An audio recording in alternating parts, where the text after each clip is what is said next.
In this passage, we encounter Cain's response to the Lord after committing the first murder. When God asks Cain, "Where is Abel, thy brother?" Cain responds with the now infamous question, "Am I my brother's keeper?" This is not only a denial of responsibility for Abel, but also an attempt to evade God's direct question. It is a glimpse into Cain's hardened heart, which shows no remorse for his actions. The Lord then declares, "What hast thou done? The voice of thy brother's blood crieth unto me from the ground."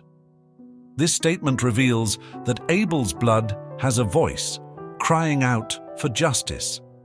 In Hebrew, the word for blood is in the plural form, suggesting not just Abel's death, but the death of all his potential descendants. Cain has not only taken Abel's life, but has destroyed his entire lineage.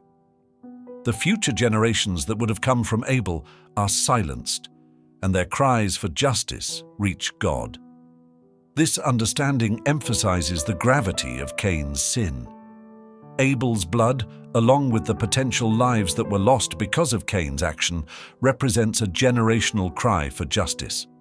It's not just the act of murder that weighs heavily, but the eradication of Abel's entire legacy, which God hears and responds to. Now, looking at Cain's response to his punishment, we see his fear. "Behold, thou hast driven me out this day from the face of the earth, and from thy face shall I be hid, and I shall be a fugitive and a vagabond in the earth. And it shall come to pass, that every one that findeth me shall slay me."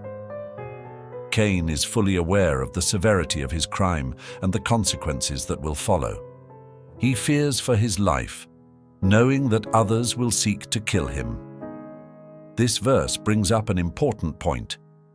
Cain is afraid that "every one that findeth me shall slay me." This indicates the presence of other people on earth besides Adam, Eve, and their immediate family. Many have interpreted this as evidence of the existence of people created on the sixth day, separate from Adam and Eve's direct lineage. These individuals, known as the sixth-day creation, would have been living on the earth at the same time as Cain and Abel, and it is from this population that Cain fears retribution.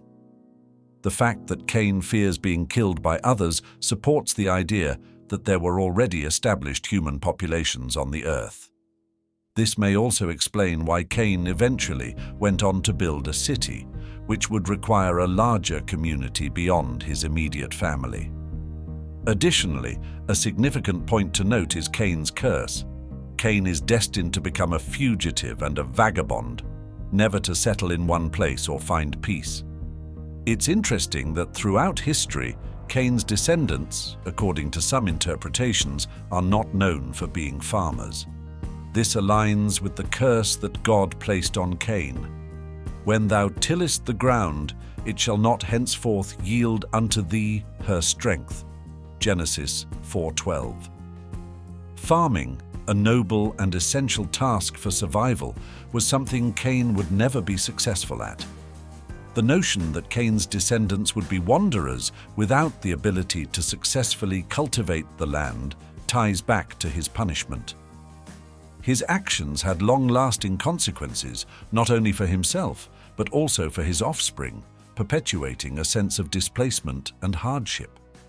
In conclusion, this passage highlights the far-reaching effects of Cain's sin, both on his own life and on the generations that followed. His fear of retribution shows us that humanity was already spreading and multiplying on the earth. The cries of Abel's blood, signifying both his death and the loss of future generations, underline the profound cost of Cain's actions.